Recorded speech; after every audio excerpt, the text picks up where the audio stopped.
here we go again. Just for your consideration, there's the actual image. Now, from the very beginning, I watched very carefully what I perceived to be pure white of the paper, and I put a tone over everything that I did not perceive as white. And the only white of the paper I can really see is a bit there, bit there, bit there, bit here, here. Maybe I'm missing something. Got a little sparkle in here. So not a lot. Some of them I left white, but I've knocked them back. I've knocked back the lights in here. I knocked back what I had left light in here. And now I'm going to just try and finish up a bit here. I didn't think this would go 3 videos. The idea with these demos is that you can just scan through them, you know, and watch the painting progress.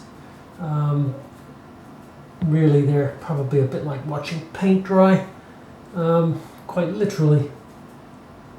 So, let's see if I can see what I'm looking at here. So I'll come in here. I need to go a lot darker on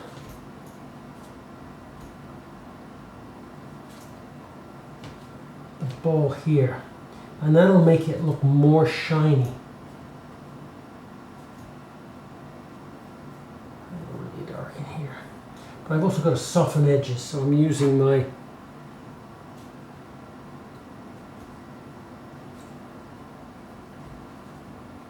wet brush as well. Fairly happy with it. I also just added a little dark in here. Oops. I also worked a little bit on the face when you weren't looking, off camera. So, you know, I'm guessing I'm around 45 minutes to do this, not including the drawing. I probably spent 10 or 15 minutes drawing it up as well. So, you know, it's basically an hour. Well, I did a little bit in here. I think when the last video I was just trying to work on the ball a bit. And now, the thing is that I'm working desaturated monochrome here. But as you saw with the fruit, you know, I did a grisaille underpainting, and then I did local color first, and then I added the light and shade to the local color, and I added local color to the grisaille, and I could do exactly that with this. I'm not going to. I just desaturated because really this is a drawing exercise very much. It is, we're simply shading in a sense with tone, and I don't really want to go beyond that. I'm quite keen about working in desaturated monochrome as I'm doing. I think it's a really particularly if you're learning. I'm still learning. It's a super way to work. Too much light in there.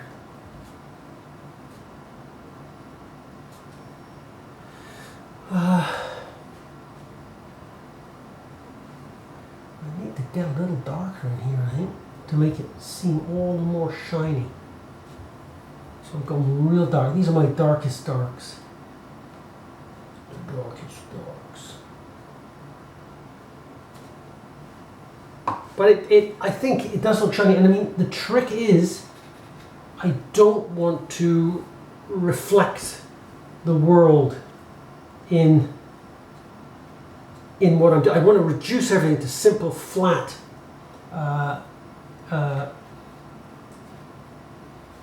shapes.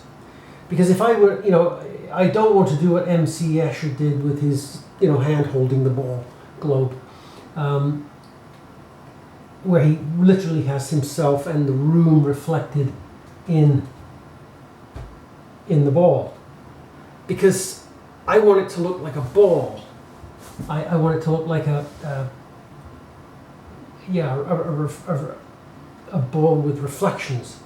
It's very similar to the situation if I wanted to paint a picture hanging on the wall. I had this problem working in animation. I do not want to paint something that looks like a window. So if I end up painting a picture on the wall and I paint it in the same way that I paint the room that is in, it creates a problem. It just looks like a window and not a painting on the wall. So I'm just reducing things to simple shapes. Now,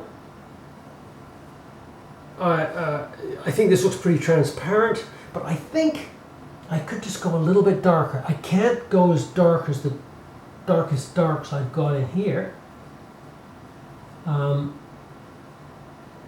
this transparent ball, but I could go just slightly darker. I'm also trying to get a nice treatment for the shadow at the bottom. Come up with something. I mean, the way these balls kind of sit on the ground is interesting, and the way the shadow merges into the ball. There's a little bit of dark in there. That's too dark, but I'll soften it up. So it's looking pretty shiny. I think it's dark in here too.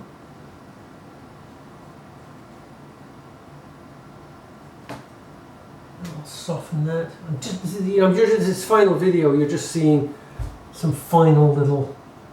I'm essentially putting in my darkest darks, and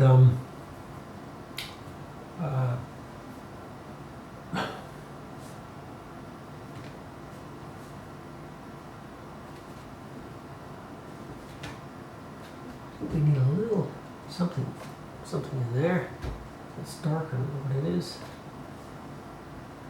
I can almost see a room with a window in there, but I don't want it to be too obvious. It's just alluding to it, and I don't need to have the as I said before, I don't need to have the shapes exact. It would be like the shapes of hills in a landscape. They do not have to be completely accurate to be convincing.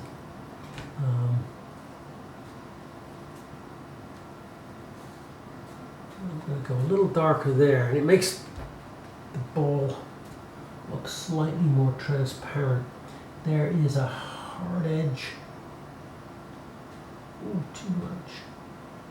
There's a hard edge reflection here.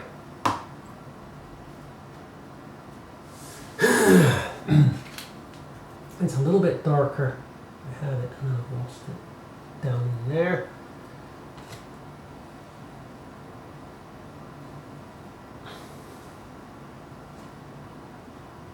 There's actually a bit of a shadow coming off it here. Off it, I mean this transparent ball.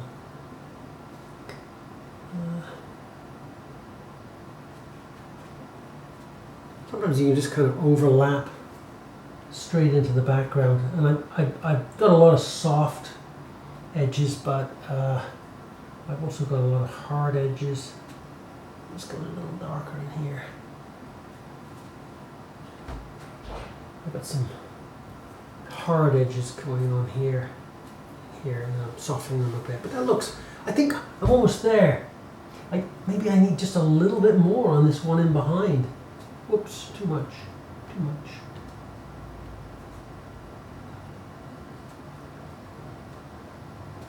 Oops, too much. Oh, too much. Getting the brushes muddled up. That's not in that dark bit is not in the exact, quite the right spot, but it doesn't really matter, you know, because a little bit dark on the ear there. So I could fuss around at this stage. You know, you really could fuss around quite a bit. But there's a risk of overworking it. You know, I've often noticed when doing demos of reflections, it actually looks sufficient, you know, before I actually finish it. That's not uncommon with watercolor in general. There's something attractive about having a drawing or a watercolor that is unfinished. I think that's it. I have a little, I don't want to put too much detail in here yet. Just have a little something there. I think that's it. I'll step back here and have a look. You know, huge difference between this, and this. This looks shiny because of the extra contrast, you know, the really dark darks. It looks like a shiny ball. Of course, the transparent objects are shiny as well, but there's not as much contrast.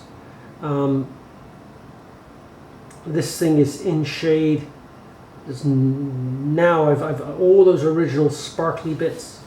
Is that white? No, not quite. I've knocked all the white. You know, originally I had little highlights in here, but I've knocked them back. I've put a little bit of tone on them.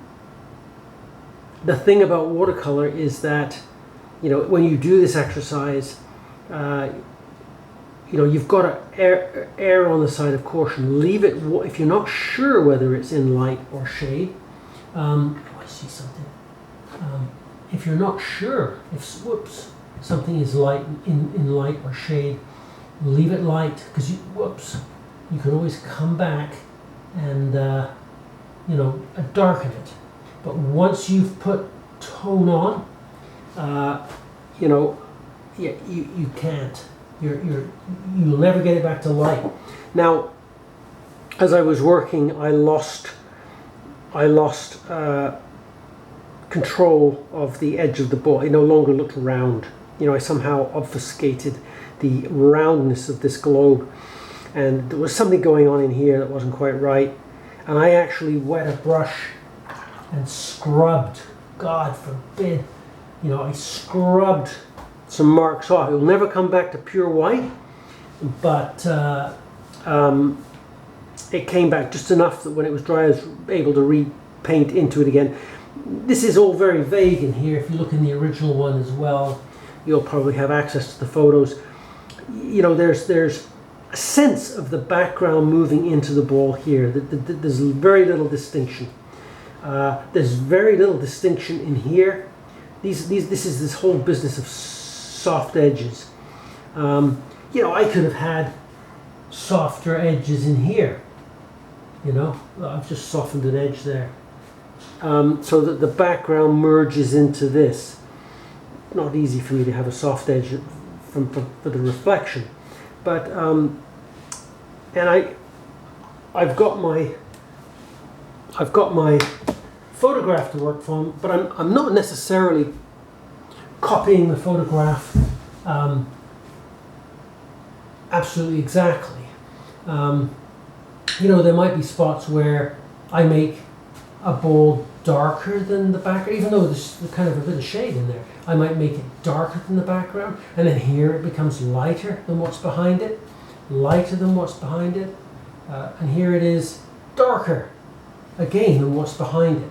This one, you've got you know, this business of the background or the ground flowing. There's no hard edge here, but there is hard edge all around here. This one's pretty hard edge, which maybe that makes it more. Well, once we get into here, I've got a lost edge here. This is this whole business of lost edges that is that watercolorists like, but frankly oil painters do it as well, and you can do it in drawing as well. I've lost an edge here. Of course this is in the ball, so I've tried to exaggerate a sense of distortion. I think I could lose that edge too more. Whoops. God, where did I put my edges? So that, yeah, I like that better. So I've lost edges here, lost there, lost in here. Got some lost edges, a bit of lost edging in here. Maybe there. So that's always something to plan for. And that's it. Nothing more to do or say. Okay, I'll call this. Sorry I went so long-winded. Maybe it's because I'm working a little bit bigger than I did in the other demos. Okay.